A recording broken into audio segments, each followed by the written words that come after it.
પાટણ જિલ્લા local crime બ્રાન્ચે Siddhpur વિસ્તારમાં મોટી કામગીરી કરી છે।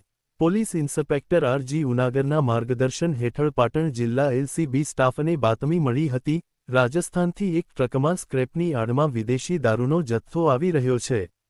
પોલીસે સિદ્ધપુરના બિંદુ સરોવર પિકઅપ સ્ટેન્ડ નજીક વોચ ગોઠવી હતી। ટ્રક નંબર RJ19GC 1465ને રોકીને તપાસ કરતા પ્લાયવુડના ખાનામાં સંતાડેલો દારૂનો જથ્થો મળ્યો હતો।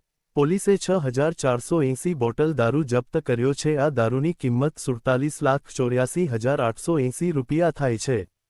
પોલીસે ટ્રક ચાલક પારસરામ હીરારામ સુંડારામ બિશ્નોઈની ધરપકડ કરી છે। 44 વર્ષીય આરોપી જોધપુરના વિષ્ણુનગર વિસ્તારનો રહેવાસી છે। પોલીસે ટ્રક, સ્ક્રેપ, મોબાઈલ ફોન અને જીપીએસ સિસ્ટમ સહિત કુલ 59,10,380 રૂપિયાનો મુદ્દામાલ જપ્ત કર્યો છે।